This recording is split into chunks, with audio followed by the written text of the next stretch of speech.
The Times. Zahraničné spravodajstvo. Dnešné správy z Indie nám poslal zahraničný korešpondent z Dillí Robert Dutton. Na Nový rok sa v indickom meste Dillí odohrala slávnostná udalosť. Jej veličenstvo kráľovná Viktória bola v pravom indickom korunovačnom rituále zvanom Durbar korunovaná za cisárovnu Indie.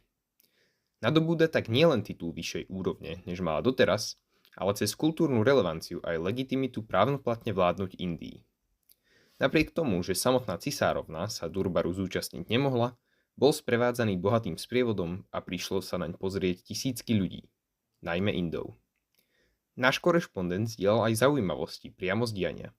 Jednou z nich je, že jeden z miestnych vodcov, Ganesh Vasuedo Joshi, sa na adresu jej veličenstva vyjadril slovami: Jej veličenstvo cisárovná Viktória by mohla udeliť Indii rovnaký politický a spoločenský status, aký majú jej ostatné britské národy.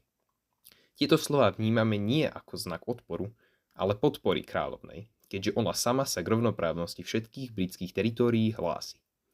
Ďalšou zaujímavou udalosťou, ktorá zvýrazňuje zlepšovanie vzťahov medzi Britániou a Indiou, bolo udelenie novej medaily, a to zlatej medaily cisárovnej Indie, významným členom indickej aristokracie, princom alebo maharádžom.